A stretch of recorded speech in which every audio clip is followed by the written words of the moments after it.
Just as the Twins finally signed some free agents to fill out their roster, they stuck out their hands again so fans could hand over their wallets for Twins TV. What does it cost? What do you get? Are the blackouts over? Let's uncross our signals and get Locked On Twins.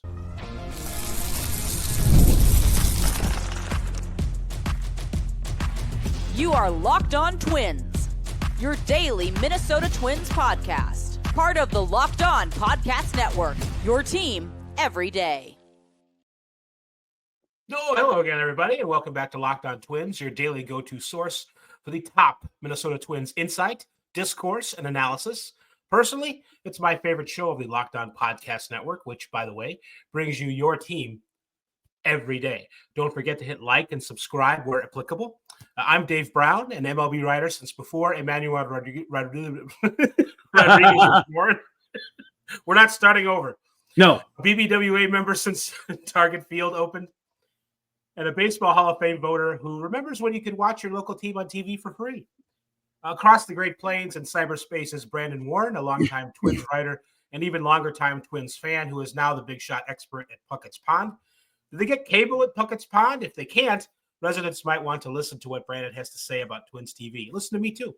Today's show will cover what we know about Twins TV, and we'll try to answer questions fans have about what it is, what it does, what it smells like, what it costs. And that's basically our intro for today.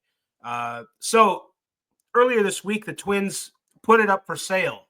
You can buy Twins TV. You can't buy the Twins. You probably can't because you don't have Ishbia money, but you can purchase the monthly deal or the yearly deal, and it's $19.99 a month and $99.99 a year, which is more than a season. Because, like, I would imagine in December, does that mean you can watch Twins reruns? Is it? I'm not even sure what their December, January programming is, but have you heard about that, Brandon? No, but it's a good question because if you have MLB.TV in the past, or if you had it in the past, you could go back and watch games. I think it was like 30 minutes after the last pitch. It would be like the blackout would be lifted. But at the same time, I always wondered how far back you could go or, how the archives were actually archived. So that will be something to look into, maybe ask around with some of the people there and that sort of thing. But I am eager to see what happens. I'm still trying to figure out too how I want to do it based on what our cable provider is, and I think they still plan to have cable distribution that they just don't have nailed down yet. But with that said, if I go the route of twins.tv, then do I switch my cable provider because I specifically got the provider I had because they carried the Twins. So I think this episode will be good, not only for listeners to get answers, but also I can get some answers too, because you have thoroughly researched this, and I'm going to try pepper you with questions as I think of them. Have I? That's what you think. I have a little bit. Your question about cable distribution, I think that this Twins TV deal is primarily for people who want to stream the team, no matter where they are, but mostly in Twins territory, in Minneapolis, St. Paul, that part of Wisconsin that has Eau Claire, Iowa, the Dakotas, up and down. Do I have all the states? I think so. The Duluth area, not just Minneapolis, but other South parts Dakota. Yeah, you said South Dakota. Yeah, the Dakotas, up and down. Yep. But there is also the issue of carriage on, not carriage as in like a horse drawn, but like they've had issues before with Comcast or whatever not carrying Bally Sports North for long chunks of the season. And I noticed, I looked at what's going on in Chicago, which has a similar type of service with the White Sox that they're starting, the Chicago Sports Network. Is it that banal? Is that, I don't know if that's the actual name. I think it is. But the White Sox and the Bulls and the Blackhawks are sort of pooling their efforts, as they have in other years, to have a network similar to Twins TV. And what's going on right now, you can't get the channel on Xfinity Comcast. And it's it doesn't matter for the White Sox for a couple of reasons. One, the season hasn't started. Yep. Two, it's the White Sox. But the Blackhawks and the Bulls, for Comcast people, you cannot get this channel on your Comcast Xfinity service. So I'm not saying that that's going to happen with the Twins, but it has not been ironed out yet. They don't have did it take until August or something last year to get them? Yeah, it was way too far into the season, to the point where anybody had actually benefited had already checked out or was using other means. And I mean, not to be a rebel or anything, but I feel like if they don't work with the team and the team with them to fix distribution, they are implicitly suggesting people find other means to watch the games that may or may not be above board. And it's already out there whether the game is on TV or not. I just think once you plant the seed that they can go find it elsewhere with, maybe only risking a virus on their computer or something, you start losing the battle pretty quickly. And so this is at least a step back in the right direction. Now, with that said, there is certainly a question of if like some of the elderly people or older Twins fans are going to know how to find it if cable distribution is not there right away. And again, that is something they have to iron out.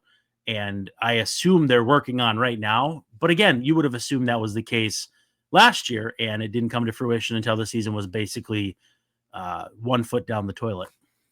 In the reports that we've seen so far, it has been written, it has been said that they are working on negotiating those deals. So I don't know what the other cable companies are, the Twins fans. Well, so we have DirecTV Stream at our place. There's a Comcast Xfinity. I think it's Xfinity or I don't know what else they call it. But then there's YouTube TV. A lot of people do Fubo, which had Twins coverage last year, if I'm not mistaken. And then I don't know if there used to be an AT&T option. That might be DirecTV Stream now. Like a Fios something. I don't know. But I just know that Fubo and DirecTV Stream for sure had Twins last year, and then everybody else kind of was late to the game. Let's make the foolish assumption that most of the cable companies that service the Twins territory, at least as far as the people who are kind of near Minneapolis, let's assume that they get this done. What this is going to do is give people an opportunity to stream locally for a set price. $19.99 a month or $99 a year, and you wonder, well, how are those prices compared to other teams? And I've looked that up a little bit. First of all, that's 67 cents a game. They expect to have 150 games broadcast, or whatever the term would be for Twins TV. Disseminated.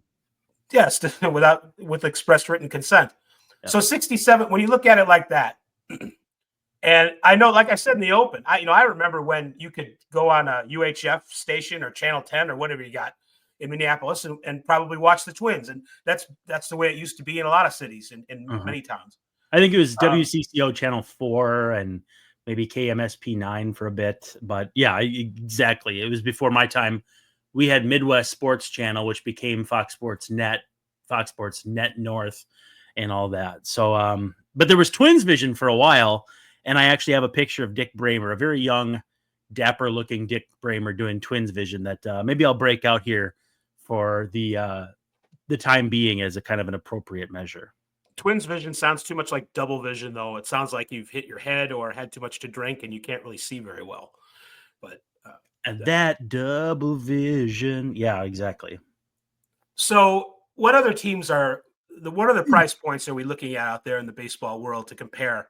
Are Twins fans getting ripped off? And I think, maybe in the grand scheme of things, if you think having to pay for these games and sitting there with commercials is getting ripped off, and maybe the boomer in me agrees with you, compared to other baseball fans, not necessarily. The Rockies, the Padres, and the Guardians, to keep it in the AL Central, have exactly the same plan with their various services. The Guardians have a Guardians TV. The Padres kind of went out on their own, and the Rockies, I think they do Root Sports. Maybe that's just Seattle anymore, but they have a similar type deal where for $19.99 a month or $99 a year. So that's the Twins price point keeps up with the other teams. However, it's also lower than some other teams compared, especially over a full season. The Rays, the Marlins, the Royals, the Angels, the Cardinals, the Tigers, the Brewers, they have $19.99 a month or $180 a year, $189 a year. So that's a not insignificant difference. That would suggest a full year though of coverage rather than just 6 months or 7 months. Yeah, well, I mean that's what. Yes, but like again, I don't know if what is going to be on Twins TV in December is anything more than what people like you and me would. Yeah, be the sense interested I in. had gotten was that it would just come on the air half hour before the game, go off the air half hour after. And if that's the case, then maybe the Rays fans are getting ripped off. But there's got to be a reason for it. You know, it's not like you're going to the grocery store and buying 1 for $2, 2 for $5, 3 for $9. You know, where the logic falls apart pretty fast. There's got to be some kind of justification for programming. By my own calculations, I think the Rockies fans, Padres fans, and Guardians fans and Twins, with $99 a year, they're getting a price break on. They're encouraging you to buy the full season, For sure. and that might not necessarily make sense with other places like the Royals. It's kind of funny. The Royals market a lot smaller than Minnesota by population, anyway, 30th or so in the league. I think the Twins are maybe 20th. I haven't looked up Minneapolis lately. I thought it was like 14th, maybe, but I'm not sure. Oh, is it that high? Okay, well, it's more expensive for Royals fans to watch their games in the same way than it is for Twins. So Twins fans have that going for them, at least, which is nice. And on that note, we'll take our break. Yeah, I got a question for you coming out of the break, if that's okay. I can't wait to field it. Let's do it. All right. Well, you know, we got to talk about wonderful pistachios. Looking for a snack that's both delicious and nutritious? Crack into a good source of protein with wonderful pistachios. Wonderful pistachios is one of the highest protein nuts. Each 1 ounce serving has 6 grams of protein, giving you over 10% of your recommended daily value. Plus, they're packed with fiber and better for you unsaturated fats to help you keep feeling full longer. Easy for me to say. I love the shelled version. Again, like I said in our most recent episode, it just helps you kind of meter your consumption because it takes a little longer to open them up and you feel full faster and you stay full longer again because of that fiber, fats, and protein. But the unshelled ones are obviously terrific as well if you want to fire those down quick for a snack at your desk, at a road trip, or just a quick protein boost, you know, if you're at the gym or whatever. It's a nice go-to to have. They're easy to carry with you. And if you get the ones that are already shelled, you don't have to throw away those shells. But they are kind of fun to crack open if you ask me. So I definitely do the in-shell option myself, and so does my wife. Get snackin' and get crackin' with a snack that packs a protein punch. Visit wonderfulpistachios.com to learn more. Okay, so Dave, what I was wondering is, by the way, back here with Locked On Twins and Brandon Warren here, I wanted to ask you, when you look at this layout, not just for the Twins, but the other teams that are MLB-supported broadcasts, does this feel like a temporary measure, a permanent measure, or somewhere in between? Like a 1-year thing, a long-term thing, a 5-year thing? Like, where's your head at when you think about what this might look like 2 or 3 years down the road? I think there is a process happening here where it is basically within the umbrella of MLB.TV. I think Major League Baseball would like to have all these little services sort of fold into that. Is that considered privatized? Say it again. Would that be considered privatized? Well, I think it's all private. You know, it's not like individual. Their baseball's very regional, so the teams, you know, they get a lot of their money from. They do get money from the national TV contract, but the local TV deals and certainly the interest in teams is, you know, Twins fans are interested mostly in the Twins. And Yankees fans are interested mostly in the Yankees. The Yankees have obviously more people nationally, and so they're kind of an exception in that. But I think MLB, the league, Manfred, commissioner, likes to have a symbiotic relationship here where it's available. all the games are available for a certain price to everybody, but certainly people can take care of scratch that itch of having their team at their fingertips. So I think it is something where, I don't know if we're like, are we going to see in baseball in the future, kind of like how we have now, where some of the national games are a little bits over here on Roku and over here? I think we might. That might continue. So I think the final form of this might look a little different than what we have now, but still, I feel that we're now getting to the point where at least there's a little bit of a symbiotic relationship between the regional broadcasts and the national stuff. So means to a solution, even if it's not clear what that solution might be. Sure. Okay. So a couple of I would say the upside for people subscribing to this Twins TV, they've put out an FAQ on like what you get, and they hype up exclusive new cameras and player access. Twins TV broadcasts of select home games at Target Field will include special features normally reserved for nationally televised games. If they have that Seattle Mariners thing where the camera slides along the foul lines, that would be awesome. Sorry to interrupt, but I love that. Yeah, it'll be things like that. Yeah. Wire cam, a new RF camera with a shallow depth of field look and increased access, such as in-game interviews with players. Oh, I don't know if that's an upside, but it isn't. But there are features like that they're hyping. Exclusive live look-ins. Twins TV broadcasts will also feature look-ins to the MLB Replay Operations Center. Thanks to the MLB-led production of MILB TV, exclusive live look-ins on Twins minor league affiliate games. So that'll be fun to see. We'll keep more in tune with what Walker Jenkins is up to and so forth. There will be they're trying out new features here, and it'll be maybe a little bit more of a modern a live game DVR, in-game playback controls. You get a little nerdy there, but especially for the younger viewers, it gives them more options as far as how they're going to consume the game.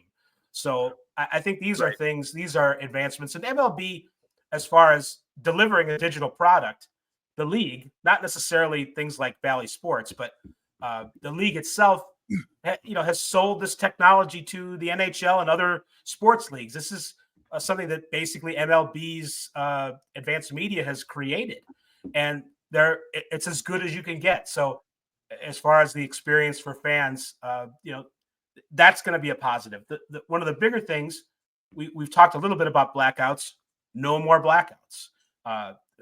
People in Iowa, people in the Dakotas, for a price, will be able to stream these games without having to, do it by maybe some not underhanded means, but streaming services that aren't necessarily reputable, or VPNs that disguise your location and that kind of thing, and the other hoops that people have to jump through to get games now. So a steady broadcasts, no blackouts, new features. There is a lot to like here for fans, and it's kind of too bad that they didn't kind of jump in maybe with this last year. They waited a bit too long to do that, but I mean that's under the bridge. At least going forward, it looks like they have a plan for everybody to be able to watch the Twins, when they want.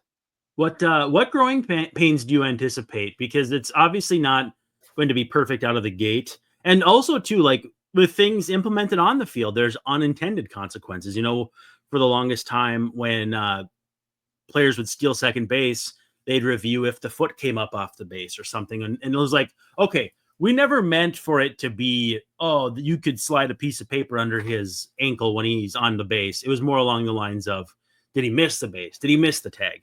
Like, are you feeling like there will be a lot of hiccups early on, or are you thinking they can work on it now, they can work on it this spring, and hopefully by the regular season have things kind of down pat? That's a good question. Some of these innovations and things that they call innovations, there might be some growing pains on. Here's the thing about all of this that I don't know is going to be fixed by this new way of watching the Twins. And it goes back to what we were talking about before. getting the cable systems to agree to carry it in the first place. Yeah. That could be an issue. I mean, that's not going to be an issue for, I think you asked before, what form do you see MLB broadcasts and local TV taking in the future?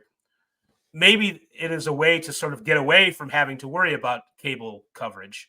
As those viewers get older, maybe MLB is tired of the headaches of negotiating with Comcast every year or every contract or however long the interval is to get these things carried. And this sort of puts the future of TV in the hands of the teams and a little bit more in the hands of the fans. So we're in the FO part of the FAFO process for cable companies. Like, all right, you screwed around long enough that we're going to just try this ourselves. And if we do well with it, you might just get cut out of this thing altogether outside of maybe, SNY, Yes Network, and that sort of thing. And who knows, they could privatize like that too.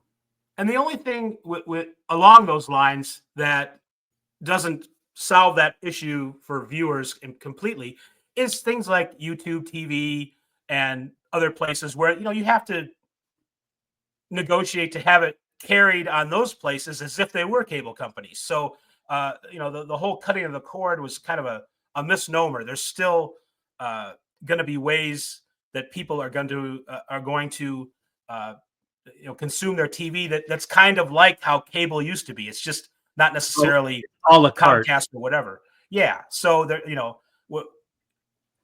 the thing about ordering or using Twins TV hypothetically through Fubo or through YouTube is, you do get more channels. It comes with ESPN and other sports channels and local stuff.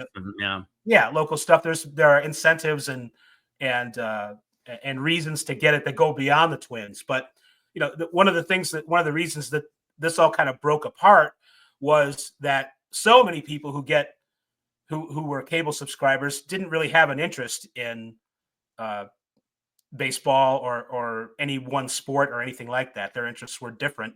And that's one of the reasons why the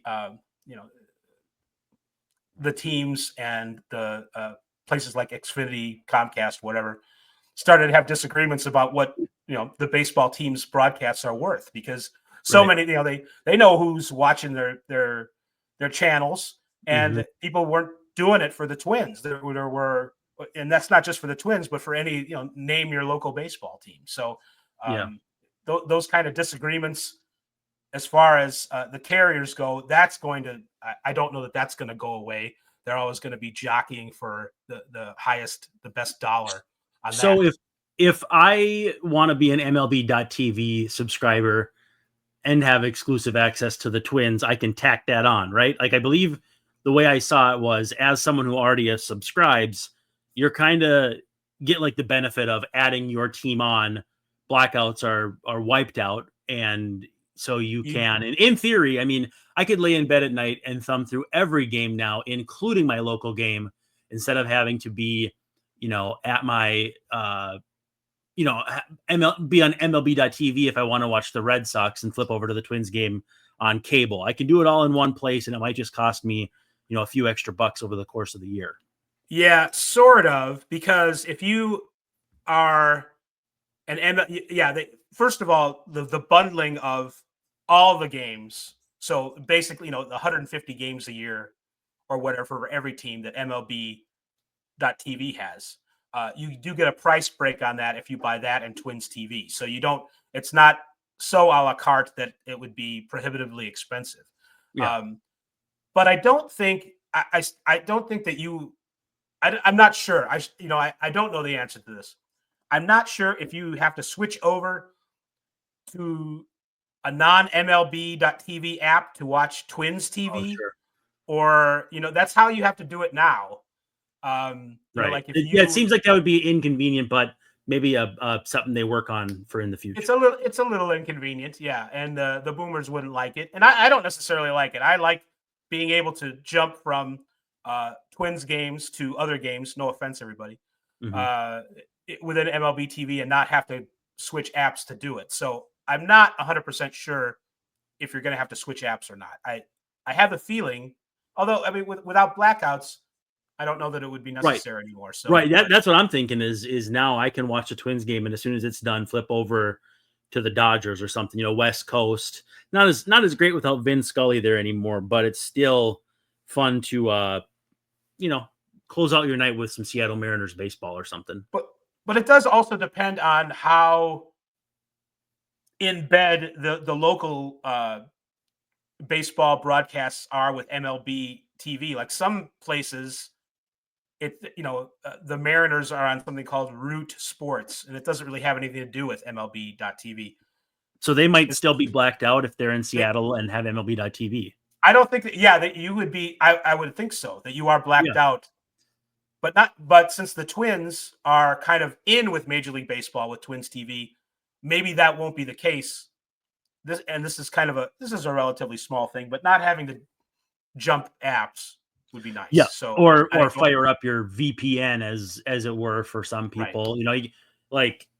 It's easy to run your VPN on your computer and then hop on MLB.TV to watch the Twins. Again, not that I'm trying to direct people on how to do things illicitly, but doing that to watch on your TV is a different conversation. I don't even know necessarily that it's possible, but I just know I could watch on my phone with a VPN. I could watch on my computer, but I want to be able to watch on a TV, sit in my easy chair or lay in bed and watch it. And that was a lot more difficult before I had DirecTV Stream when we were blacked out of MLB.TV. On that note, being able to watch on TV, I have seen it reported, and the Royals are doing this too.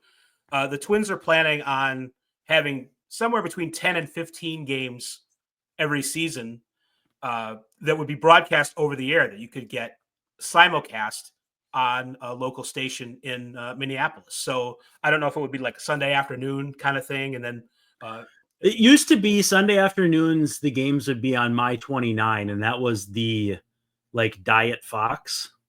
Mm-hmm. We have a channel 45 that's it's a network, but it's more like reruns of The Simpsons after the news and stuff. Right. So I don't know. It would be on one of those pillar networks, I'm sure. But Care 11, our local Tegna affiliate, hey, thanks everyone, is our parent company, but also they had a Timberwolves game a couple weeks ago, so that could be an option too. So I mean, that's good. That's a little something to wet the beak of the people, and we're not talking about a large number of games. This is basically not even 10% of the games would be on free TV, but it would be something to expand the reach of the Twins once or twice a week, and probably flush with Twins.tv promos and ads to get you to buy the package. Yes, I think that's at least half the motivation right there for them to do that. So they're doing that, and the Twins are doing that. I'm sorry, the Royals are doing that. That White Sox network thing is actually available already. You can purchase a subscription, but you can also watch. I want to say it's like channel 60 or something in Chicago, and you can, if you have an antenna, you can watch the White Sox and the Bulls and the Blackhawks. Not a good time for any of that, but theoretically, I wonder if with A-Rod coming aboard on the Wolves, if maybe in the future the Twins and their other cohorts in pro sports might get together and expand Twins TV into a three-headed monster like that. Pro sports cohorts. That sounds fun. Right. So it rhymes, if nothing else. Mm-hmm. So, all right. Well, that's basically going to do it for this episode of Twins TV. I mean, Locked On Twins TV. No blackouts. No blackouts. There was no blackouts in the Metrodome. Oh, there were plenty of those. There were plenty of those. Well, that's all right. I was going to say you got blown as you left the stadium, but that was just the air pressure kept the roof up. So if you had a blackout, feature. That's a bug, not a feature. At least you got woken up when you left the ballpark. So that was fun. I like that. It was. Those were the good old days. But the good old days are mostly gone. So we have to pay at least 67 cents a game for the good old days on TV now. So it isn't that bad. It could be worse, and it'll get worse. So this is just one less thing to complain about for most fans. So I think that's my review of Twins TV. That's your 67 cents. 67 cents, 66 even at 151 games a year. Not too bad. No. So anyway, for Brandon, I'm Dave, wishing you all a very pleasant good evening and saying that we will Alexei Casilla tomorrow night. Maybe on free TV, but I'm not sure. We're Once a working week. on that, I think.